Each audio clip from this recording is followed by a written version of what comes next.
আজি ৰাতিপুৱা উঠি মোৰ লগৰ কেইজন মানে কল কৰিলে আৰু ক'লে যে বলা আমি নিচান গ্ৰামৰ পিনে যাওঁ আৰু মই আপোনালোকক জনাই দিওঁ যে নিচান গ্ৰাম হ'ল আমাৰ অসমৰ এখন অত্যন্ত চাফা গাঁও আৰু আপোনালোকে ইয়াত ভিউটো দেখিয়ে আছে যে এই যিখন নিচান গ্ৰাম আছে এই নিচান গ্ৰামখন কিমান চাফা আৰু আপোনালোকে ইয়াত চাব পাৰে কিমান ধৰণৰ ভিউ পইণ্ট আছে য'ত মানে বিভিন্ন ধৰণৰ মানুহ এই গাঁওখনৰ পিনে আহে আৰু লগতে এই গাঁওখনৰ যিবোৰ ক্ৰিয়েটিভিটি আছে বাঁহেৰে বনোৱা বস্তু এই সকলোবোৰ যিবোৰ আছে এইবোৰ মানে বহুত ধুনীয়াকৈ ফুটাই তুলিব পাৰিছে আৰু লগত ইয়াত যিবোৰ ফটো আছে এই ফটোজবোৰ মানে বহুত ধুনীয়া হৈ যায় যাৰ বাবে আপোনালোকে ইয়াত আহিলে ৰিলছো বনাব পাৰে আৰু লগতে যি আপুনি ফটোজ আছে আপুনি ইনষ্টাগ্ৰামত আপলোড কৰাৰ বাবে এই যিবোৰ ফটো আছে এই ফটোবোৰ মানে আপুনি তুলিব পাৰে তো আমিও আহিলোঁ ইয়াত দুখনমান ফটো ক্লিক কৰিলোঁ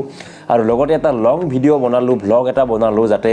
সকলোৱে জানিব পাৰে যে নিচান গ্ৰাম আচলতে ক'ত আছে কেনেকৈ নিচান গ্ৰামত আহিব পাৰি আৰু তাৰ বাবে আপুনি এই যিটো তলত ৰিলেটেড ভিডিঅ' বুলি লিখা আছে এই ইয়াত মানে গোটেই যিটো নিচান গ্ৰামৰ ভ্লগ আছে সেই ভ্লগটো আছে তাত গৈ আপুনি চাব পাৰে